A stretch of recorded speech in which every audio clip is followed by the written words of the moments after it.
Jesús González es un consultor y analista independiente, tanto desde la política como todos los temas que tienen que ver con puertos y marina mercante. Un profundo estudioso de toda la temática. Jesús, ¿cómo te va? Muy bien, ¿cómo me dice? Gracias por acompañarnos. No, al contrario, un placer. Vos pasaste también por la Cámara de Diputados, es decir, tenés una experiencia política muy grande. ¿Alguna vez viste un Congreso que actúe como está actuando este? Yo decía recién que no hay... La producción de Ratisalir se agotó de tanto inclinarse los tipos, tienen que frillarse la cintura. Es increíble. Richard, yo te digo lo que... Cuando nosotros asumimos, justo entramos con la democracia. Y me acuerdo bien que el doctor Pugliese primero nos dijo qué regalo nos hicieron. Nosotros no pensábamos ganar ahora, sino en la próxima. Me acuerdo bien de esas palabras. Éramos los diputados peronistas que habíamos salido. Bueno. Y recuerdo bien que cuando comenzamos, él en su primer discurso dijo que este era el inicio y que seguramente iban a venir muchos mejores, y ojalá, decía, muchos mejores legisladores, más formados, con una Cámara. Hace muy poquito, hizo 25 años de esto, hace poco tiempo. Y se convocó. ¿Y qué decía Clarín todo eso? Que fue la mejor Cámara. Entonces esto no porque nosotros hayamos sido buenos, sino que cada vez fue siendo peor, porque por el manejo, que no hay una independencia. Nosotros tenemos un concepto muy equivocado. No somos como los americanos que defienden un principio, un interés, porque hay corporaciones de Estados Unidos muy grandes, defienden eso. Y ahí está, si no coincide con el partido, no importa, pero no por eso lo tratan de traidores o lo que fuera.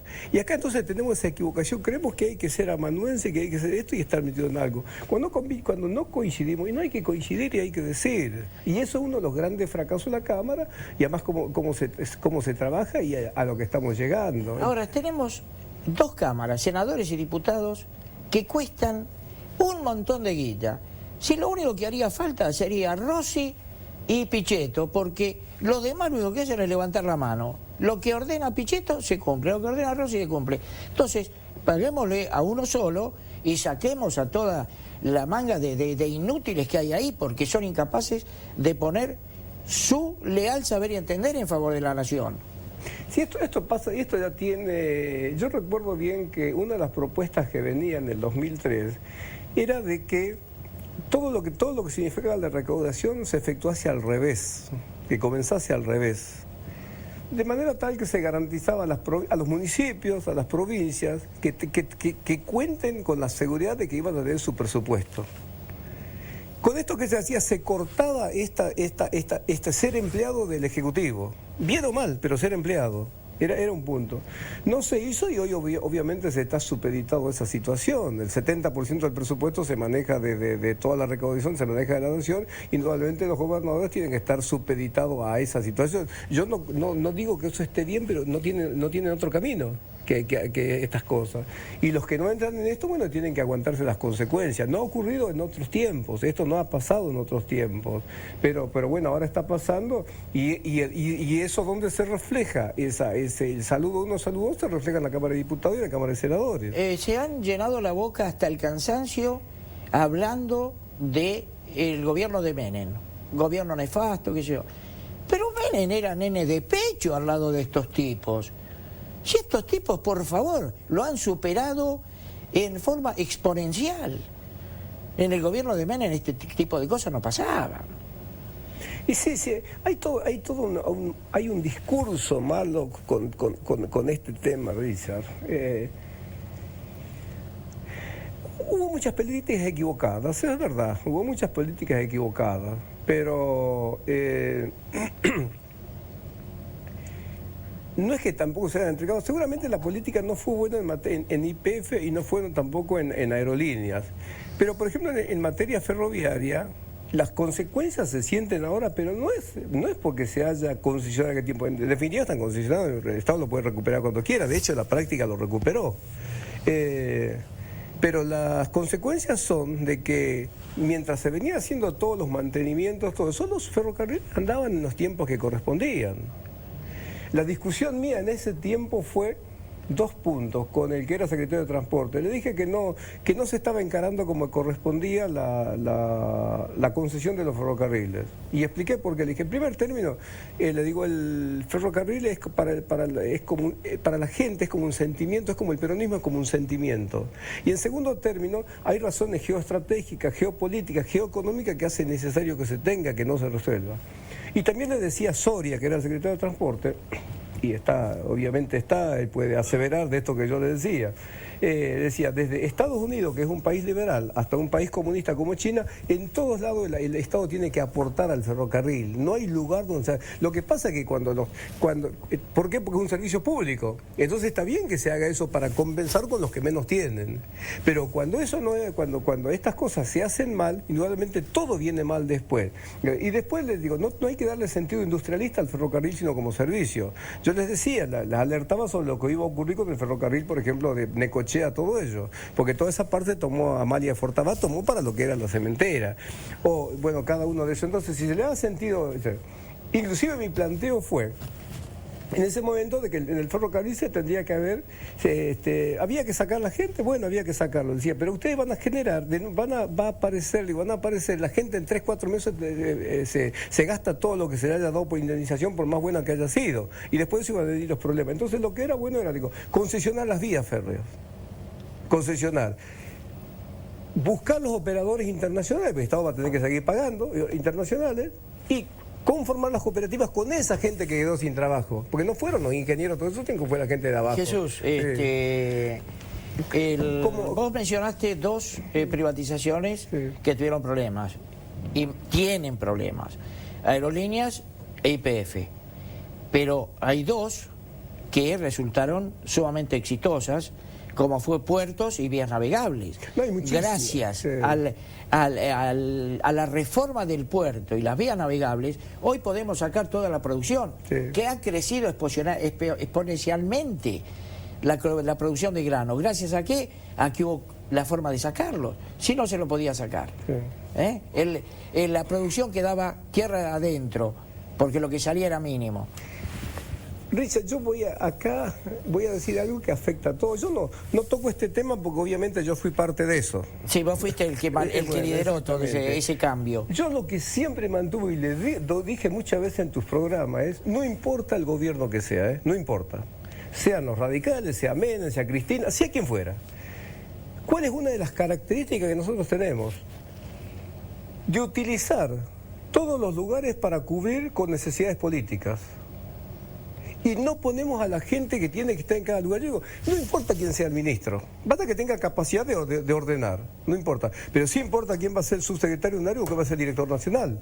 Porque ahí se generan las políticas. Claro. Entonces, en este programa dije un día, yo no puedo pretender ser presidente de energía atómica, aunque sepa cómo está constituido el átomo, que puedo decir muchas cosas, pero no, pues no estoy capacitado para discutir con un físico nuclear y menos para ser presidente de energía atómica. Entonces, las limitantes que hay que fijarse dentro es importante. Donde se puso gente que conocía, las cosas salieron bien.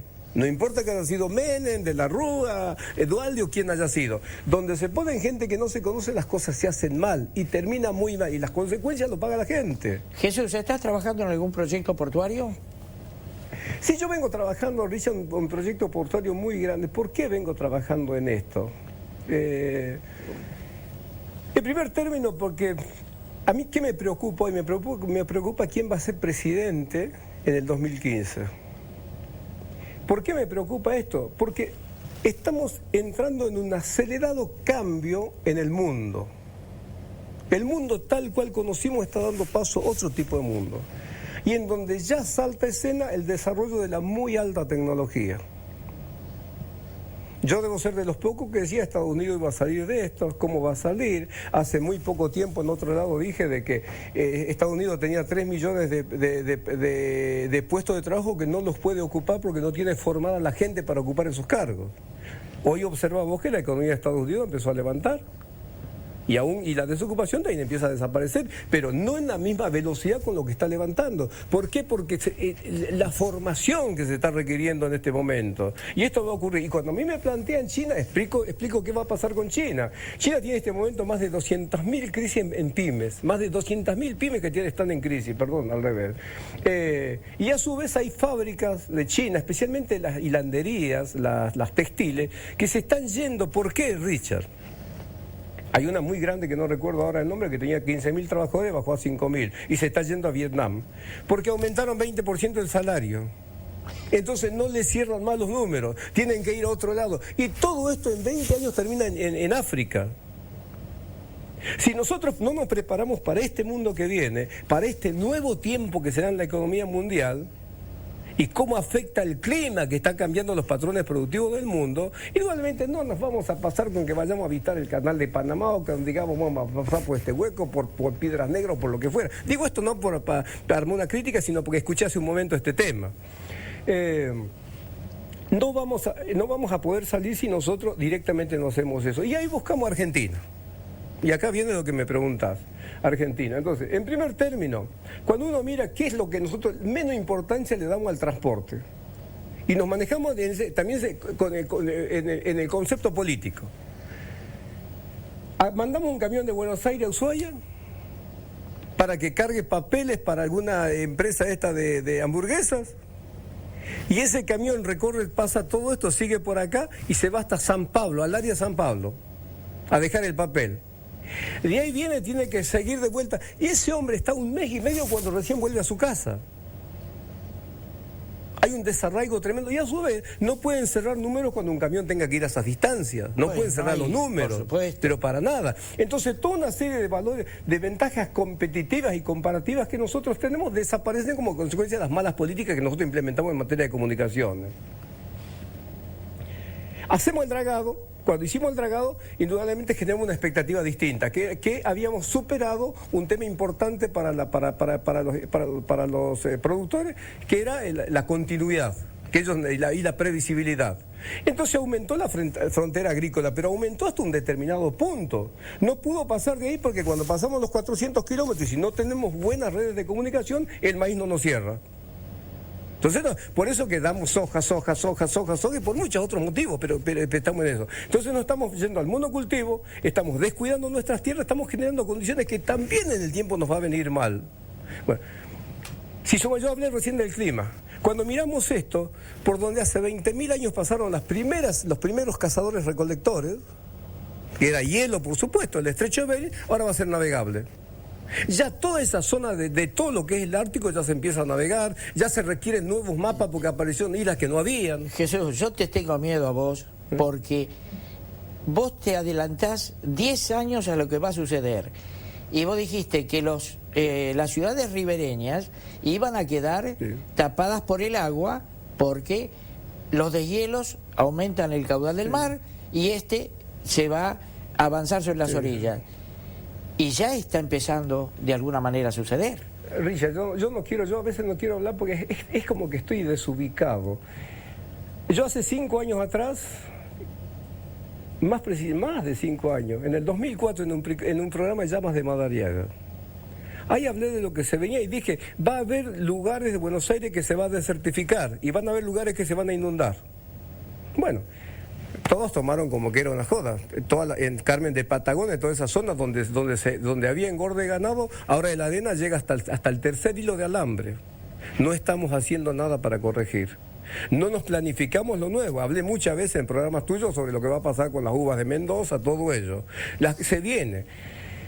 Todo este tema estas inundaciones de la capital también hace 5 años que dijimos, pero más en el 94 y en una de esas reuniones invitado por los americanos que yo viajé, tuve el honor de que me acompañaste, que fuimos hasta tuvimos algunas anécdotas muy risueñas en un hotel muy especial, exactamente, Nueva Orleans, con el tema de los hoteles esos de vudú y no sé qué cosas más. Bueno, que no tiene nada que ver con este. Bueno, Ahí dijimos, en el año 94 nosotros fuimos los primeros en alertar que el mar había aumentado su nivel en 25 centímetros, que surgían de los estudios que habíamos hecho, no porque se nos ocurrió decir, Dijimos, no puede ser de otro lado que venga de acá. Bueno, esto los americanos lo tomaron. 9 años después, Estados Unidos dice el mar creció aumentó su 25 centímetros. Y bueno, entonces, sí, claro, fue Estados Unidos, se movilizó el mundo en este sentido. Cuando iban a hacer las inversiones para la hidrovía, yo les decía a los americanos y otras empresas más que inviertan, porque los niveles de agua no van a ser inferiores a esto, van a aumentar. Por ahí va a tener otras consecuencias malas. A los intendentes digo, los que están en la costa no construyan casas sobre la ribera, porque las napas de agua están cada vez mucho más cerca y va a ser en 20 años no van a poder, van a quedar deshabitadas, como viene esto. El frente anticiclón del Atlántico se fue, pero bueno, eso ya es otro tema. Me interesa centrarme en tu pregunta. Sí, pero ya, lamentablemente, bueno, nos tenemos que ir. Pero, Jesús, ¿te puedo comprometer? Sí. ¿Estás trabajando con un proyecto portuario? Sí. Tengo entendido. ¿Medio minuto tengo? Sí, ¿no? sí, muy importante. Bueno, medio minuto. Todo esto, como consecuencia de esto, dije, si nosotros no planificamos todo en materia de transporte y especialmente en puertos y vías navegables una salida esta, es imposible que podamos hacer. Y sobre eso trabajé en un proyecto que yo pongo a disposición cuando tú quieras y lo mostramos. Te convoco. Y que es autofinanciable. Y lo podés mostrar. Sí. Bueno, sí, de acuerdo. Bárbaro. Te comprometo y me comprometo. Listo. Gracias, Jesús, por acompañarnos. Gracias. Para vos es para hacer 2 programas juntos. Gracias. Vamos a un corte, señor director.